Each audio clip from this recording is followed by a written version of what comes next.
Amigos, muy buenas tardes.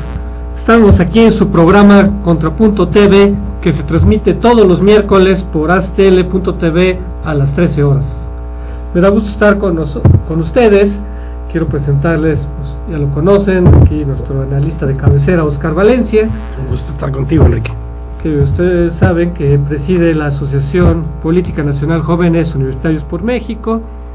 Y para el tema que vamos a tratar hoy, pues es toda una autoridad, pues él ha sido candidato, tengo entendido, varias veces por el Partido Acción Nacional, a cargos de representación política, particularmente en el Distrito Federal. El tema de hoy tiene que ver con las candidaturas ilegítimas y el chapulinismo.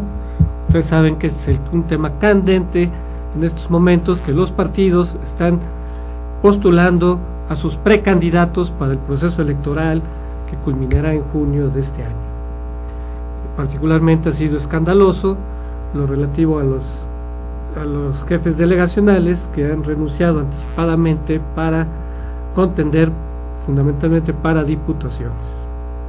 Quisiera empezar solamente tratando un punto conceptual que tiene que ver con la representación política, que nos puede servir de referente para determinar si una candidatura es legítima o ilegítima.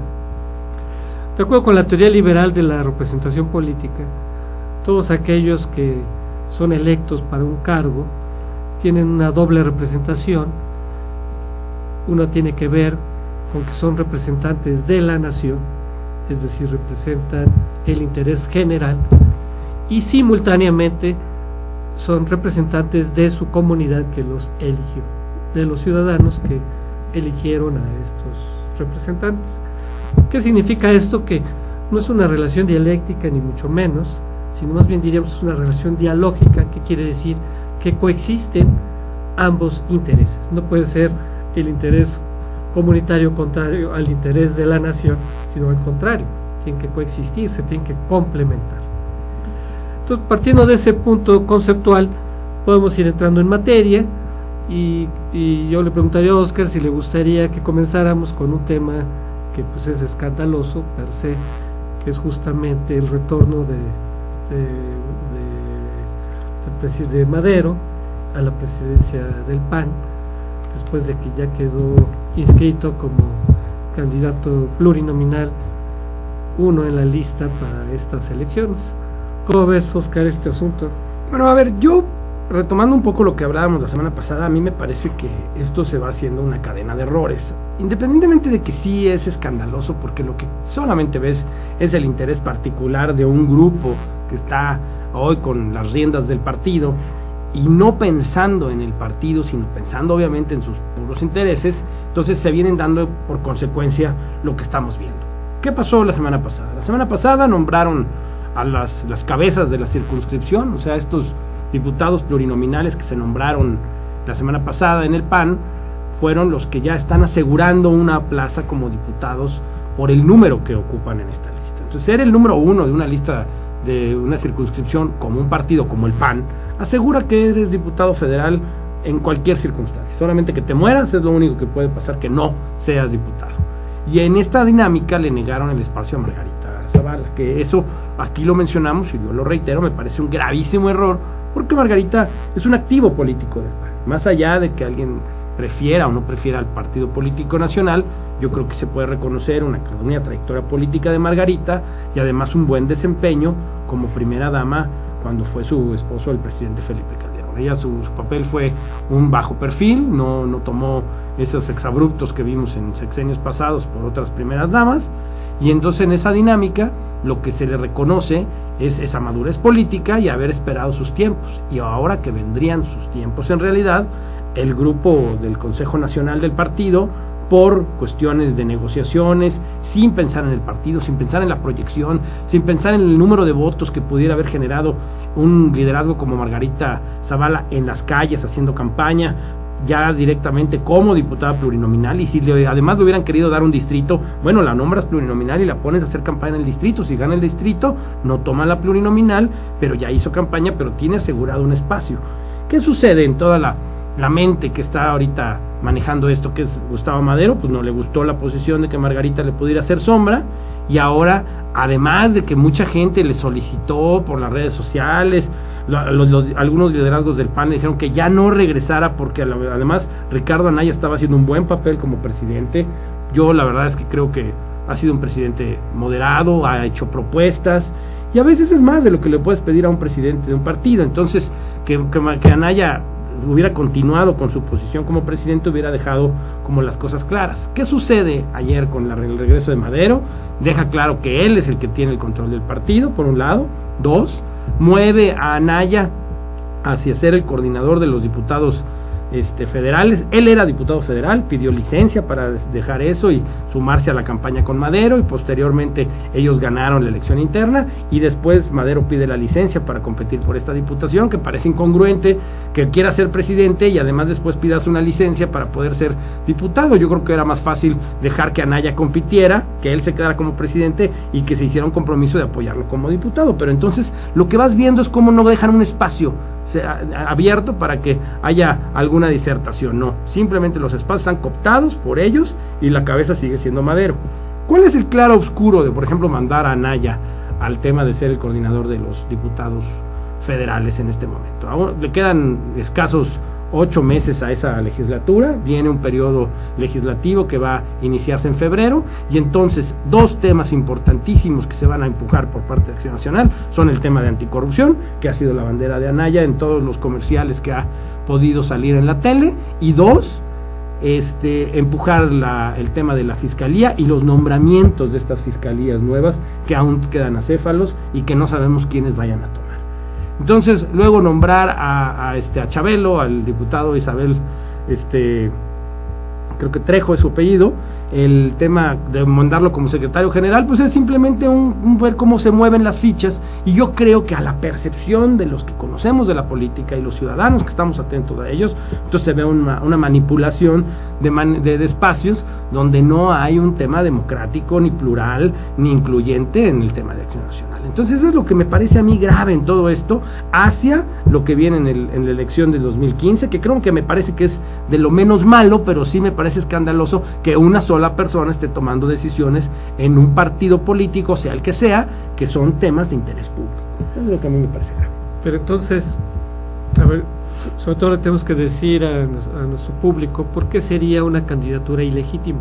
Que digamos, yo preguntaría, ¿cubrió Madero las formas legales? Por supuesto que sí, y las estatutarias, porque al final de cuentas los partidos se manejan bajo su propio estatuto y es lo que los rige en su vida interna, pero al final de cuentas yo creo que lo que cualquiera puede percibir es que no hay un tema democrático en este tipo de decisiones. Me parece ilegítima porque al final de cuentas yo preguntaría, ¿qué ciudadano ha puesto en su boleta un voto por Madero? Nadie. Bueno, fíjense, aquí hay un tema interesante. No siempre lo legal es necesariamente legítimo. ¿Qué quiere decir esto? O sea, la legitimidad está en relación, ¿verdad?, con los actores que tienen que ver con un asunto. En este caso, ¿verdad?, los panistas, claro, sobre todo, ¿no? Que haya una oposición y una condena a estas maniobras, digamos, estas maniobras políticas que, bueno, desde el punto de vista de la ambición, de Madero, podría ser legítimo desde el punto de vista en ese sentido. Claro. Pero no necesariamente con relación a lo que piensan los panistas en general.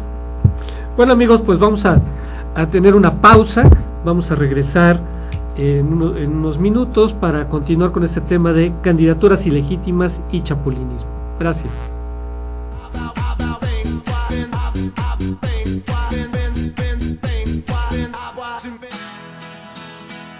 Crea tu propio negocio. Haz realidad tu proyecto. Comparte ideas para ganar dinero. Impulsa y entrena tu talento. Procura emprendimientos rentables y con futuro. Empieza hoy. Dayman, la receta del éxito. Dayman, por más de 7 décadas y con presencia en más de 9 países, se ha consolidado exitosamente como una empresa que desarrolla, fabrica y distribuye colorantes, saborizantes y productos alimenticios por excelencia. Nuestros productos abastecen a una amplia industria dedicada al manejo de alimentos micro, pequeña y de media a grande escala, ya que estos cumplen con altos estándares de calidad a nivel nacional e internacional y están elaborados para satisfacer las necesidades del mercado y gustos de nuestros consumidores. Nuestro principal objetivo es brindar un producto de calidad que nos permita mantener la lealtad de nuestros clientes y consumidores, excediendo sus expectativas de servicio. En Deiman desarrollamos la creatividad e impulsamos al máximo nuevos negocios. Deiman, proveedores de color y sabor por excelencia.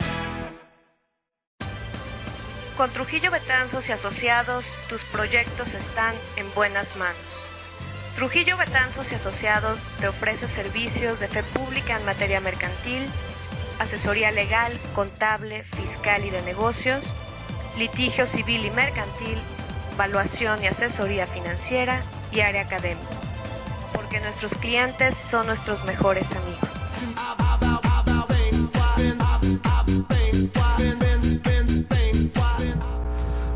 Continuamos, amigos, con el tema de candidaturas ilegítimas y chapulinismo, y para ello pues ya contamos con la presencia, con la valiosa participación de Antonio Mondragón, politólogo y experto sobre todo en temas de la izquierda. Y bueno, pues acabamos de comentar el tema de Madero y decíamos que una candidatura puede ser ilegítima pues si defrauda a sus seguidores, a sus representantes y en última instancia al país. Entonces, por lo menos en el caso de Madero, pues veíamos que pues defrauda a los panistas, ¿verdad? Que ellos esperaban que el partido se pudiera abrir a todas las corrientes, que se pudieran sentir representados el conjunto del panismo, pero por lo visto, pues Madero ya decidió, bueno, Madero y su grupo ya decidieron que el PAN está cooptado, que está en sus manos, y por ende, en ese sentido, podríamos decir que aunque sea legal, pues resulta ilegítimo en el conjunto del panismo. Bueno, este tema de la ilegitimidad se relaciona directamente con el chapulinismo, ¿verdad? Que es un término despectivo para referirse a aquellos políticos que ocupan un cargo de representación popular o un cargo público y que lo dejan precipitadamente o prematuramente para poder contender a un nuevo cargo. Y eso nuevo es otro caso de que puede ser algo legal, pero puede ser algo ilegítimo.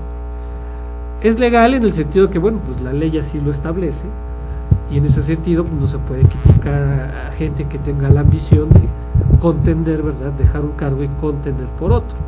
En ese sentido es legal, ¿no? Y desde el punto de vista personal, pues tendría legitimidad en cuanto que es la ambición política de determinada persona.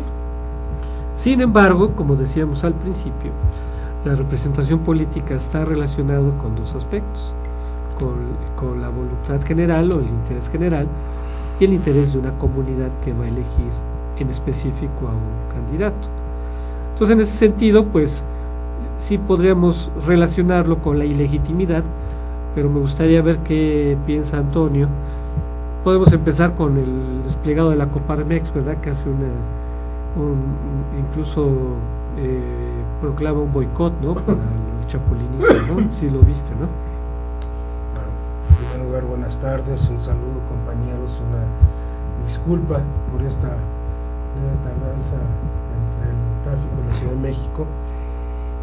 Bueno, yo recuerdo en mis tiempos de formación política que a estos personajes les decían trapecistas, incluso en las caricaturas de Ríos, Calderón, los pasaban como cirqueros, ¿no? Políticos con traje de cirquero ahí pasando de una de un volantín a otro. Exacto. Y ahora tenemos este nuevo, bueno, más bien nuevo nombre del mismo fenómeno, chapulinismo, pero en aquel entonces la gente se preguntaba, bueno, estos señores con qué autoridad pasan de un cargo al otro, y a final de cuentas a quién representan, sino al poder que los coloca ahí. Y ahora comparamos a los de ahora, ¿no? los chapulines de ahora, y vemos que aquellos, bueno, pues por lo menos representaban a su sector, representaban a un cierto grupo gremial, a un cierto grupo campesino, a alguna organización de la CNOP, algo, ¿no? Que entre ellos, en lo que era la corporativización del antiguo partido de Estado, pues bueno, reclamaban esos grupos representación, y ellos sí estaban representados. Digamos, un diputado, un senador de la CTM, digamos, por Nayarit, sabía que la Federación Sindical de Nayarit, bueno, pues tenía un espacio, un representado, ¿no? Pero ahora no se sabe. Digamos, este muchacho de quien se cuentan pues cosas muy, muy malas, incluso de su conducta, Alejandro Fernández, pues ¿a quién representa? ¿El delegado Cuauhtémoc? Sí, el potrillo, el potrillo. Díganme, Elizabeth Mateos, ¿a quién representa? Mauricio Toledo, ¿a quién representa? Entonces, en ese afán de combatir el corporativismo, pues caímos en algo peor. La realidad, caímos en algo peor, que es la autorrepresentación por sus propios intereses. Antes, bueno, hay mucha gente que critica lo mucho criticable que tiene Nueva Izquierda, pero por lo menos en esa puja de corrientes había una representatividad, dado rasgos ideológicos o de perfil de militancia, etcétera, etcétera, y se podía decir, bueno, tal espacio está en manos de tal expresión. Pues ahora ni eso.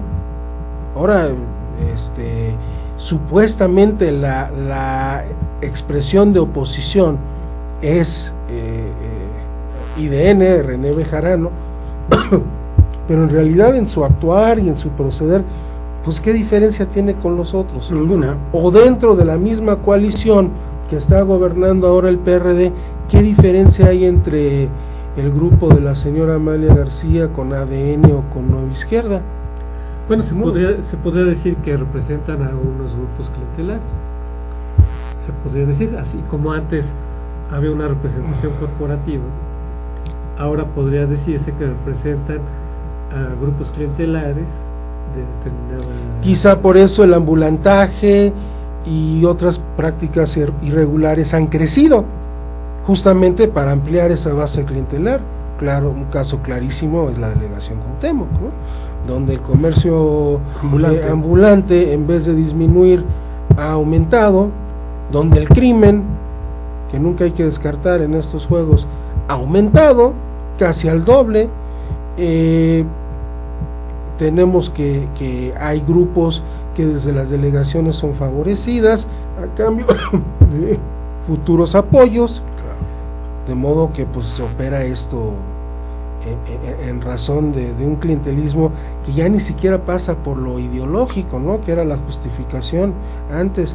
Es un clientelismo ramplón y pues ahora sí de quid pro quo, ¿no? Absolutamente.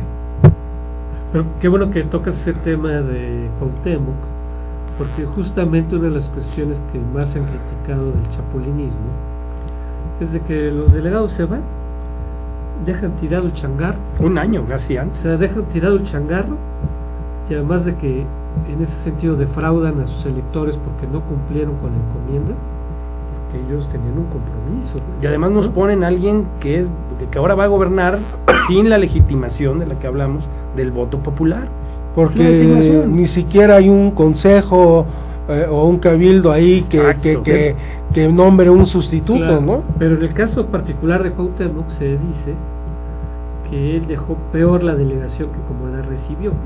O sea, no solo no Marisela Contreras también. O sea, no solo no cumplió con haber terminado su mandato y los proyectos que se tenían encomendados, sino que dejó peor, o sea, incumplió con esos proyectos, dejó peor la delegación. Tú ya mencionabas algunos índices de seguridad, delincuencia y también de corrupción, porque justamente por ser una de las delegaciones más ricas, pues se presta al cohecho, a la extorsión de los comerciantes, De los ¿no? establecimientos De los mercantiles. empresarios, Los giros negros. Exacto. de los empresarios, ¿verdad? Que se ha vuelto práctica común, ¿verdad? Utilizar incluso los órganos del Estado dentro del DF, ¿no? INVEA, por ejemplo, ¿no? Para extorsionar a los comerciantes, y justamente por eso no es casual que sea la Canaco DF la que llama el boicot del chapulinismo, porque justamente ellos son los que han recibido las quejas, como de los Oxxos, ¿no? De que sufren extorsiones de 15,000 pesos o más, ¿verdad? Por operar, ¿no? Porque justamente muchos reglamentos se elaboran con la finalidad de que incumplan con ellos. O sea, tú sabes de entrada que va a ser muy difícil cumplir con el reglamento, ¿sí? Esto está hecho con maña, ¿sí? Tú haces reglamentos hasta cierto punto absurdos, por ejemplo, a una fonda exigirle cajones de estacionamiento, ¿no? Absurdo. ¿No? O sea, o salida de emergencia, ¿no? O sea, cuando es un zaguán, ¿no? Entonces, obviamente que llegan los verificadores y pues no cumple con la normatividad, ¿no? Entonces, pues para que siga operando, pues le van a cobrar, y todo esto según el sapo es la pedrada, ¿no? O sea, conforme más crece el negocio, pues mayor va a ser el moche, ¿no? Para que sigan operando, ¿no? Por supuesto, y de ahí para arriba, ¿no? Hay casos muy claros en la pasada elección del PRD, por ejemplo, en que delegados afines a la elección de Carlos Navarrete pues dieron mucho apoyo en especie y en efectivo a la campaña de Carlos Navarrete, y obviamente a cambio de posiciones y de futuras candidaturas, y que sabemos de dónde salen, ¿no? Sabemos que salen de la extorsión, sabemos que salen del entre, sabemos que salen de la propia moche a los salarios de los funcionarios de delegación, como agarraron a Elizabeth Mateos en una grabación exigiéndoles, A Mauricio Toledo. y bueno, Su secretario, ¿no? Secretario de gobierno, ¿no? bueno, Mauricio Toledo es realmente un extremo, diría yo, grotesco de lo que es este fenómeno.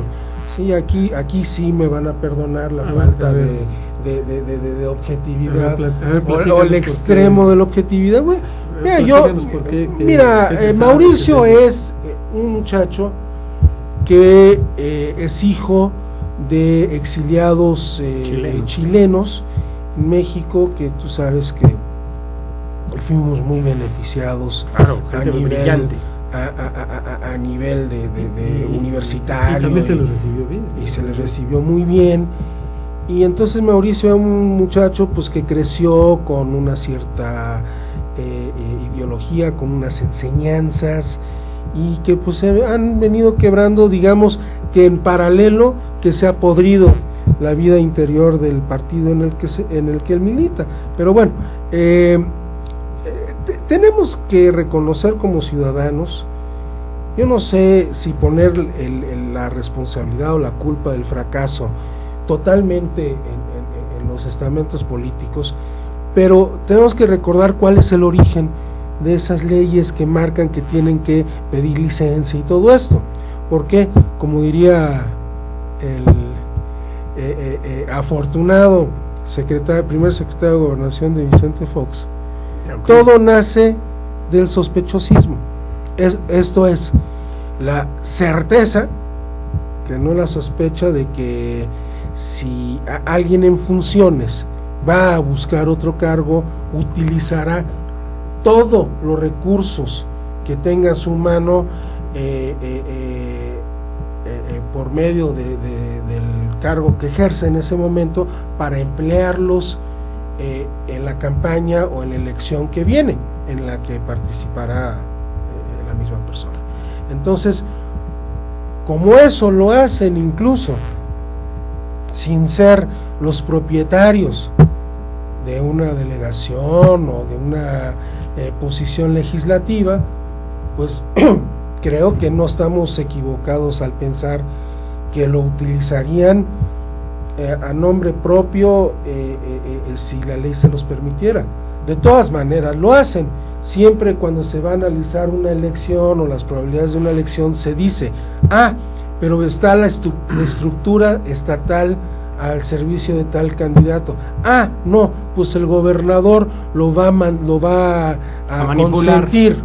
No, o tiene a su gallo, a su candidato en la pelea y va a tirar todo a su favor. Pues ¿qué se entiende por todo? Todos los recursos del Estado que están bajo el control del gobernador o del presidente municipal o del mismo presidente de la República, ¿no? Bueno, se supone que por eso se creó la reelección, para acabar justamente con esto, ¿no? Pero es una paradoja, si te das cuenta en realidad es una paradoja, porque al final de cuentas a mí me parece que es un círculo, porque nosotros estamos criticando el chapulinismo de alguien que va delegado a diputado local. Por lo general todos los delegados van a diputados locales, la Asamblea Legislativa va a estar plegada de delegados, y luego los que son ahorita diputados locales van a ser o delegados o diputados federales, y entonces nada más están cambiándose de posición, lo cual significaría, a lo mejor en un punto de vista, que se están profesionalizando en su en su servicio, pero lo paradójico es que no es así, sino que lo que están haciendo es creando cada día más intereses particulares, donde lo que nunca se da es, por lo que tú iniciaste, esa representación del representante popular con su comunidad y con los intereses de la nación, que tendrían que ser paralelos y congruentes. Lo que no se da es eso, porque los intereses comunes se van corporativizando, como bien dice Antonio, y al final de cuentas lo único que pasa es que la comunidad y el ciudadano cada vez está más alejado del político. Cuando el ciudadano común quiere hacer un partido político nuevo, tiene mayores complicaciones, mayores requisitos. Si quiere ser candidato independiente, tiene una cantidad de requisitos que muy poca gente puede cumplir, salvo los que ya han estado inmersos en la clase política, y la clase política es la misma. ¿Qué sucede hoy con todos estos que se van a elección? Todos los que van a elección 2015 tienen derecho a reelección. Entonces ya ni siquiera va a tener que haber chapulinismo. Ellos van a ser los que van a aparecer en la siguiente boleta, los ganadores, para poder ejercer su derecho a reelección, y vamos a tener hoy una reelección legal, donde mucha gente pidió que era necesaria la reelección para profesionalizar a nuestros cuerpos legislativos y administrativos, donde lo que sigue siendo es un chapulinismo y una clase política cerrada que tiene los espacios y alejada de la ciudadanía. Para ver qué sucedería si, con el ejemplo de Cuauhtémoc, si el delegado hubiera tenido la posibilidad de reelegirse. De entrada, pues hubiera, en teoría, hubiera procurado no dejar la delegación como la dejó. Porque si llegas a una situación... Pues no importa. Pero, ¿por qué? O sea, aún así, ¿tú crees que se podría reelegir? Con los medios, yo creo que sí. O sea, a pesar de que deje la delegación hecho un asco, o sea, yo no estoy en contra. ¿No habría un castigo de la ciudadanía, por lo menos los que viven en Cuauhtémoc? No estoy en contra de que busquen nuevos espacios, no estoy en contra de que el político se profesionalice. Yo, al contrario, me parece que debe saber lo que es la representación real. Por lo tanto, pues tendrá que tomar en cuenta pues estos factores de que pues, con qué cara me voy a presentar a otra campaña, así hice un mal trabajo. Pero como aquí hay cobertura, y hay una cobertura porque se hacen cálculos sobre el llamado voto duro, y qué porcentaje de ese voto duro corresponde al voto clientelar, y se hace todo un cálculo con respecto a quiénes y cuántos grupos hay que mandarles recursos, otorgarles favores, pues no se preocupan. Además de que no hay un bien arraigado sentido de servicio de parte de buena parte de estos políticos. Ahora, ¿cuál es el otro factor? Pues que no hay control.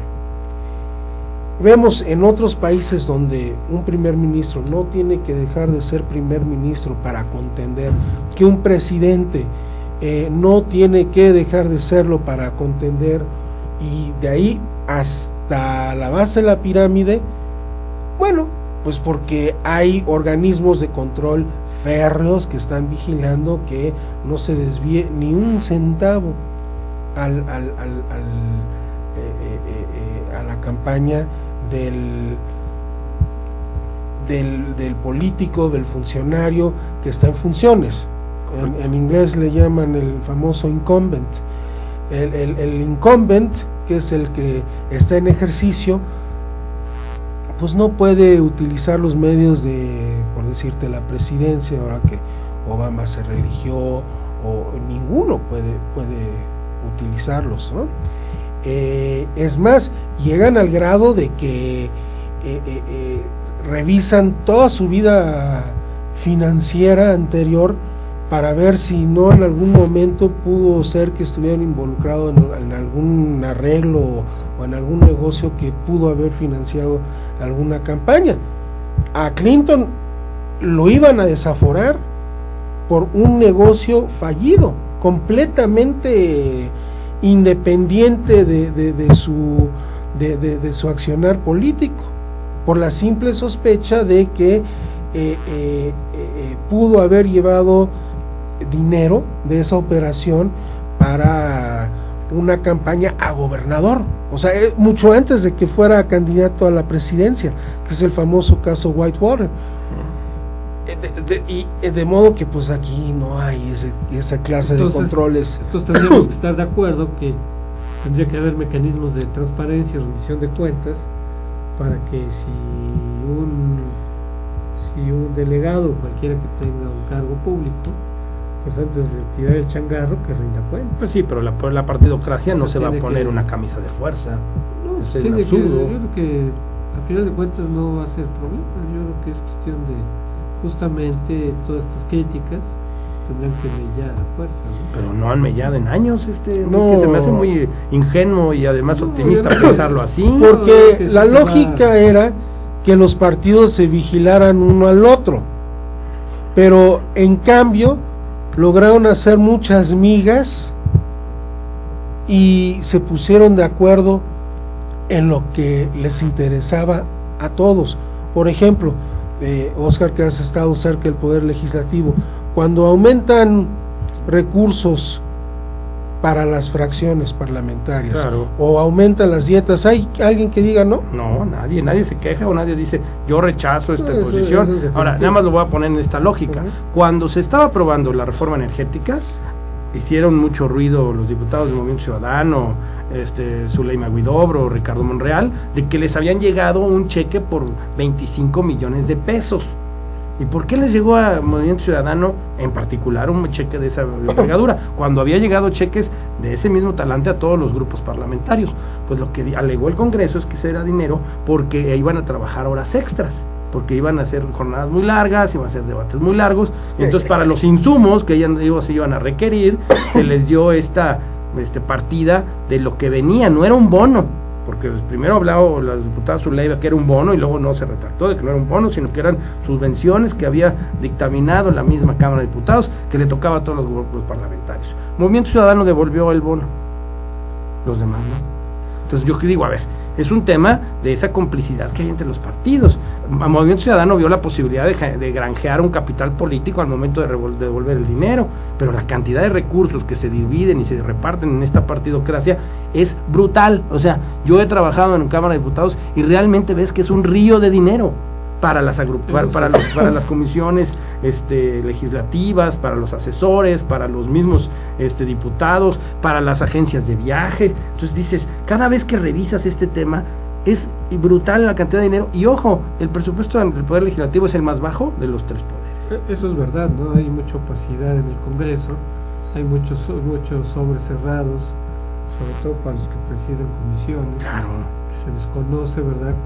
Esos sobres cerrados, la cantidad, nomás se sabe el presupuesto de la comisión, que es ridículo con relación a lo que recibe. Y la justificación de Debajo recursos del agua. es de Pero juguete. a ver, no nos distraigamos sobre el punto. Qué bueno que mencionó el caso de Ricardo Monreal, ¿verdad? Que fue un acto más propagandístico, Demagógico.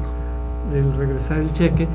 Pero ¿qué les parece si hagamos una nueva pausa y toquemos este tema? Pues es un caso paradigmático de chapulinismo, no solo de un cargo a otro, sino de una fracción a otra, de un partido a otro. Creo que es un caso que nos va a poder ilustrar para ver lo de las candidaturas ilegítimas.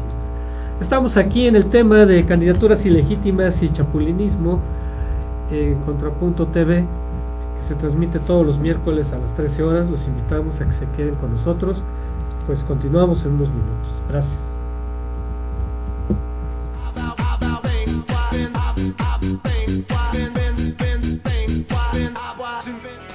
En Deiman contamos con 3 centros de distribución en México, ubicados en las ciudades de Guadalajara, Puebla y México. Distribuimos al interior de los Estados Unidos por medio de un centro de distribución ubicado en la ciudad de El Paso, Texas. Atendemos Centro y Sudamérica con apoyo de nuestro centro de distribución en Lima, Perú. Actualmente, comercializamos nuestros productos en España a través de nuestro distribuidor ubicado en Madrid, lo que nos permite ser una empresa de talla internacional, dispuesta a servirle y brindarle asesoría para el óptimo uso de nuestra amplia gama de productos. Cabe destacar que todos los productos elaborados en Deiman se fabrican con ingredientes aprobados por la Secretaría de Salud en México y FDA en Estados Unidos. Contamos con capacidades operativas, certificados kosher, programas de buenas prácticas de manufactura, controles de saneamiento, sistema de atención a quejas y reclamaciones, seguridad industrial, auditorías internas y un programa de trazabilidad y recuperación de producto. Deiman, proveedores de color y sabor por excelencia. Ruiz Robles, corredores públicos y peritos traductores. Trabajamos para darles seguridad, confianza y un servicio profesional en sus asuntos relacionados a fe pública, valuación, arbitraje comercial, asesoría jurídica y traducciones. Para nosotros lo más importante es su satisfacción, brindándole además la asesoría jurídica necesaria en su negocio, con un equipo de profesionales capacitados para prevenir y resolver situaciones de riesgo en su empresa. Le aseguramos una asistencia profesional, personalizada y humana a quien consideramos más importante, el cliente, porque las oportunidades pequeñas son el principio de las grandes empresas.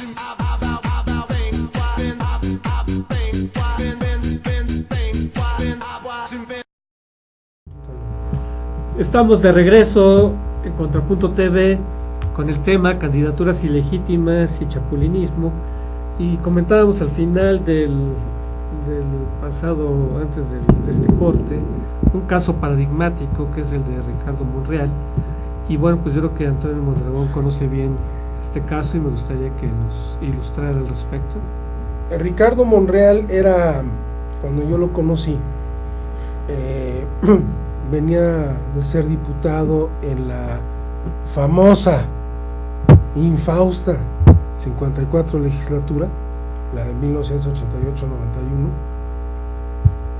Era uno de los jóvenes promesas, justamente, de los que estaba echando manos el presidente Salinas, como una especie de relevo de los viejos priistas. Para la elección intermedia, que eligió también a la mitad del Senado, en el año 91, legislatura 55, Ricardo Monreal entró como senador de 3 años en lo que se llamó la famosa fracción C de Sol, que incluía, fíjate los nombres que te voy a citar: María Esther Sherman, Roberto Madrazo Pintado, Laida Sansores, con el PRI todavía, por supuesto, Ricardo Monreal, PRI también, PRI, y una serie de legisladores que marcaban un rompimiento de facto con los viejos que se habían quedado, que sí amarraron en su momento, sabedores de que se venía una elección intermedia, una senaduría de 6 años, la Güera Rodríguez Alcaine, el mismo presidente del Senado, don Emilio M. González, todos estos viejos representantes del más puro corporativismo priista. El de la FEDSE, ¿no? Es eterno, ¿no? Sí, ahí no, y los campesinos, Sí, hubo Andrés Araujo y Héctor no, Hugo Olivares. No, Araujo todavía no. Araujo era secretario. Entonces Héctor Hugo Olivares. Héctor Hugo era diputado, no sé si en esa brincó a senador. No, estaba todavía Ramírez Mijares. Eladio Ramírez. Óscar Ramírez Mijares, o sea, todavía más añejo. Sí, te estoy hablando de los viejos. Ahora, Ricardo Monreal, y lo decíamos fuera de cámara aquí, de veras que se distinguía. Se sabía, y de hecho en alguna famosa ocasión el presidente Salinas regañó a los senadores del PRI en una famosa cena en Los Pinos, porque un senador los traía de cabeza. Entonces se le pidió al presidente del partido, a Luis Donaldo Colosio, pues que metiera, que había sido un muy gris senador cuando iba, además, pues que sacara otra gente. Entró también Jesús Murillo Caram, curiosamente, y entre Murillo Caram y Monreal daban una muy buena batalla en tribuna, en este caso a Porfirio Muñoz Ledo. Se distinguían por su conocimiento muy amplio de la ley y de los factores históricos que habían influido en la... también de la socialdemocracia también. No, yo recuerdo incluso a Monreal citar los libros de los federalistas, de Alexander Hamilton, y como una base de una legislación posterior en la Constitución de Apatzingán. O sea, era un tipo estudioso, y que pues tenía una carrera ascendente, ¿no? ¿Qué sucede? No le dan la candidatura a gobernador por su estado, siendo además que había rendido un servicio puntual porque era vicecoordinador. No, pero además en la legislatura, la famosa del rompimiento, la 56, en que la oposición por primera vez logra mayoría, el grupo del G5, el G5, entonces Ricardo Monreal se presenta a una reunión, a una sesión de congreso que estaba celebrando su instalación sin la presencia del PRI. Llegó únicamente a decir: nosotros vamos a cerrar esto. Únicamente era el emisario de Emilio Choifet para amenazar a los diputados de oposición con su destitución, porque iban a entronizar un congreso ilegítimo. Ese era Ricardo Monreal del PRI. No le dan la candidatura. En cambio a Murillo sí se la dieron en Hidalgo. Bueno, Murillo sí. Murillo sí se la dieron. Bueno, porque era un grupo. Pero a él no. Monreal tiene, yo creo que una diferencia entre Murillo de 10 años. Sí, digamos que a Murillo ya le tocaba. Exacto, ¿no? En su lógica priista. En su lógica. Misma razón que expuso la hermana, Susana, la hermana de Ricardo David Monreal, en un pleito familiar que tuvieron por una diputación con el PT, que no se la dieron a ella, que ya le tocaba. De entre los hermanos ya le tocaba a ella. Claro. Entonces, hay que decir eso, pero el sistema patrimonialista del poder. Hay que decir que son varios hermanos. Sí, son varios hermanos. Y todos muy políticos. Exactamente. Uno de los hermanos ahorita es senador. Ahorita es senador, el hermano. Muy prósperos agricultores. Bueno, entonces Monreal, y esto en el PRD que siempre tuvo la política del cachaprismo, le abrió las puertas, porque había un perredismo con presencia, sobre todo a los niveles académicos de la Universidad Estatal, que tenía una presencia considerable, y era un PRD que estaba a la alza, y en las encuestas era el más posicionado, ¿no? Entonces se lo jalan y y según en aquella época me llegó a platicar la ahora vocera y próxima candidata, de quienes vamos a hablar también en cuestión de candidatura ilegítima, Amalia García, decía, no, es que Monreal es realmente impresionante porque es un hombre que tiene las virtudes del político priista de antes. Desde las 6 de la mañana ya está movido, ya está echando a andar la maquinaria, ¿no? Pero a ver, abreviando un poco, Antonio, porque se nos acaba el tiempo. Ajá. A ver, pero ¿por qué es, más allá de las virtudes que tenga o ha tenido, Ajá. por qué es un paradigma de chapulinismo Monreal? Ya vimos que pasó del PRI al PRD. Y luego, ¿qué ha pasado después de que fue gobernador? ¿Qué ha pasado? Yo me explico su chapulinismo en función a una lealtad hacia Andrés Manuel López Obrador, porque sabido era que López Obrador lo apoyó, establecieron una especie de pacto sur-norte dentro del PRD, y en repetidas ocasiones iba Monreal con López Obrador a pedirle pues unos 10 milloncitos más para la campaña, mira, sí vamos a ganar, y cuando no se invertía tanto desde la oposición en las campañas, se la jugó López Obrador con la candidatura de Monreal, y yo creo que desde ahí le está muy agradecido, además de que el PRD, pues ya el PRD estructural nunca lo vio como un propio. Entonces, o sea, estos grupos de Nueva Izquierda, el propio grupo de Amalia García, de su propio terruño, nunca lo vieron como un propio. ¿Pero en qué momento se pasó al PT? Se pasó al PT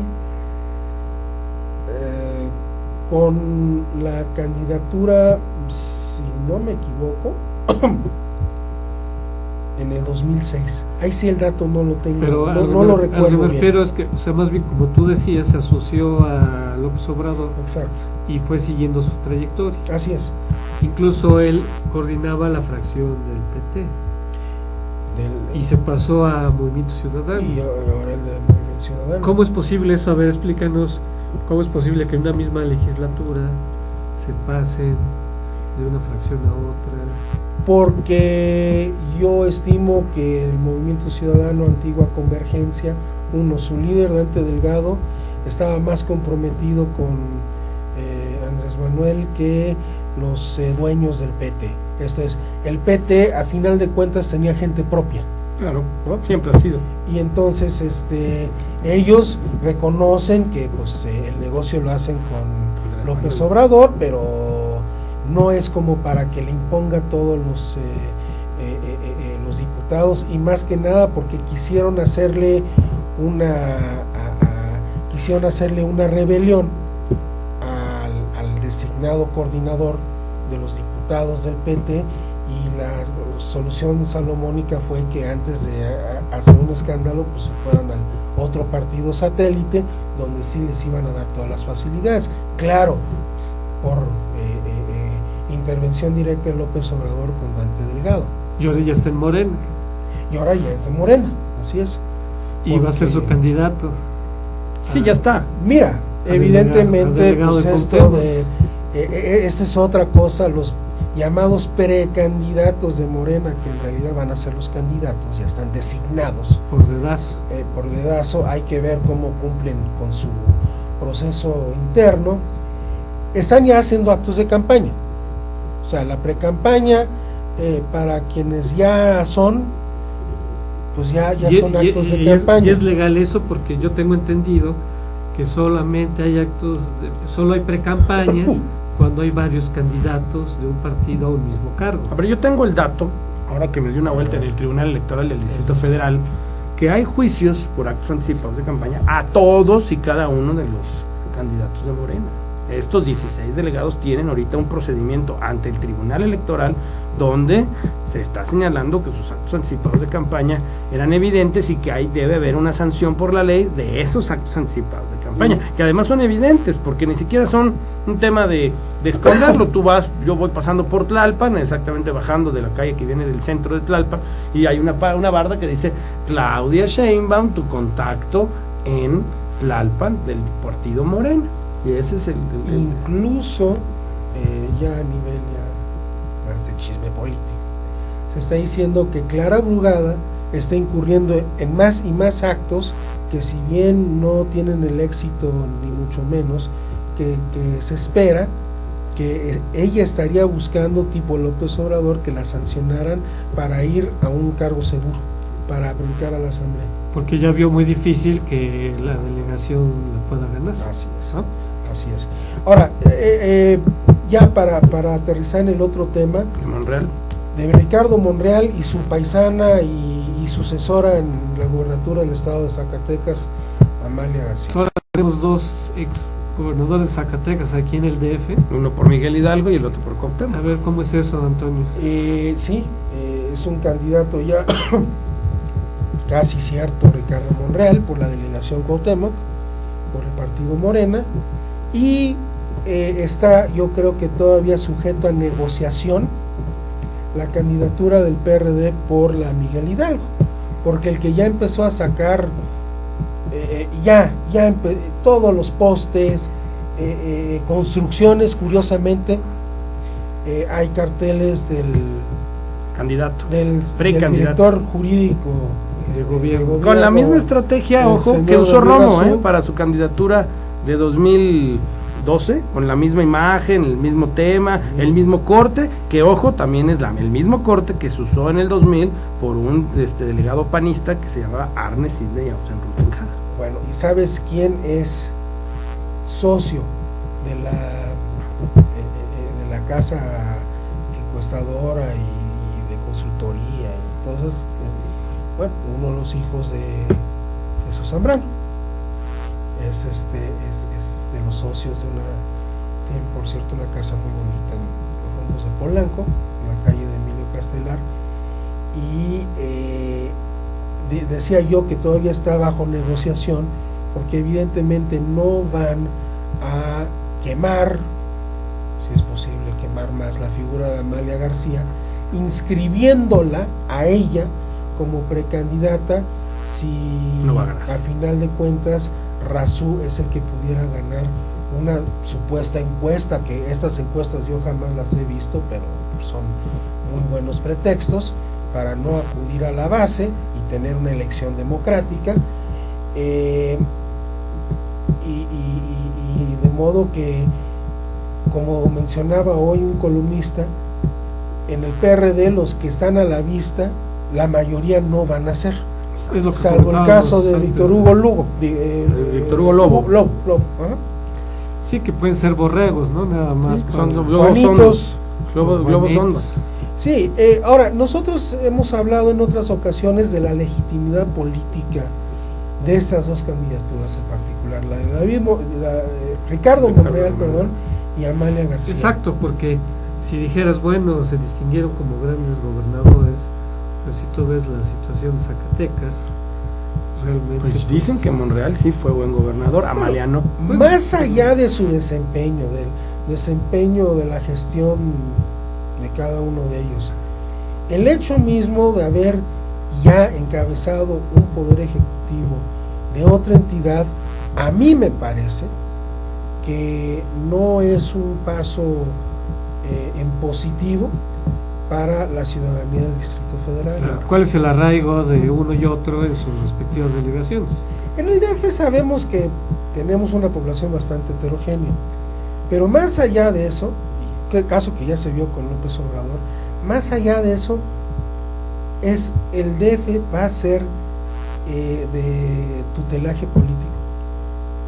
O sea, los ciudadanos del DF somos la red de protección, se sentirá representada por esta clase de personajes. Y mira que el fenómeno antes era el contrario, gente que había hecho su carrera política en la Ciudad de México salía a los estados, era impuesta desde aquí a gobernar estados de donde habían estado desarraigados 20 años, por decir, ¿no? Yo creo que del tema Monreal, si me permiten hacer un comentario, a mí me parece que es evidentemente el chapulinismo. Creo que hay una trayectoria, si hablamos de la trayectoria política, es enorme de Ricardo. Y hablar también de que en el Congreso de la Unión era uno de los diputados donde más incisivo fue a la crítica de todas las y cada una de las iniciativas que se mandaron por parte de la Presidencia de la República, y que al final de cuentas, yo no sé si sea el sentir general, pero era el sentir de los que estábamos ahí y que pertenecíamos a otros partidos políticos, donde veíamos a un PAN siendo comparsa del PRI y que lastimaba mucho a los que llevamos 20 años de militancia ahí, pero veíamos una voz que era crítica por parte de Monreal y que además era incisiva y además era puntual en esa lógica. Entonces yo sí creo que a lo mejor Monreal sí es un chapulinismo, pero también hay que ver que a lo mejor es un tipo capaz y que los errores del PRD en la delegación Cuauhtémoc, que la han abandonado desde que estuvo Dolores Padierna, porque han pasado delegados y delegados sin pena ni gloria, hoy puede ser un factor que pueda por lo menos generar en los partidos que van a contender, que manden un buen candidato a competir con Monreal. Y otro tema que me parece también impuntual es que también hay chapulinismo en el PRI y también hay candidaturas ilegítimas en el PRI, o sea, como dicen en mi tierra, en todos lados se cuecen habas. No, incluso no solo en México. Te puedo citar, por ejemplo, en Estados Unidos el caso de Hillary Clinton, que de pronto le hicieron ciudadana del estado de Nueva York, compraron una residencia en un suburbio de la ciudad y la habilitaron para que en la elección en la que su esposo ya salía, pudiera ser ella senadora. Bueno, amigos, pues la charla está muy rica, pero pues ya se nos acabó el tiempo. Justamente esta situación de ilegitimidad de diversas candidaturas y que naturalmente vincula a los partidos, que hace que también se vuelvan ilegítimos. Eso nos va a dar el tema para el siguiente programa, que va a tener que ver con el voto nulo y el abstencionismo, que como ustedes saben hay nuevamente un movimiento fuerte dada la crisis del sistema político que se vive actualmente. Y bueno, pues invitamos a nuestro auditorio a que participen el próximo miércoles y que estén pendientes, ¿verdad?, de quienes van a participar con nosotros en Contrapunto TV, que se transmite todos los miércoles a las 13 horas por Astele.tv. Agradezco a Antonio, a Oscar su participación. Gracias. Y también los invitamos a que se queden al programa Si Yo Fuera Servidor Público. Muchas gracias y hasta el próximo miércoles. Gracias.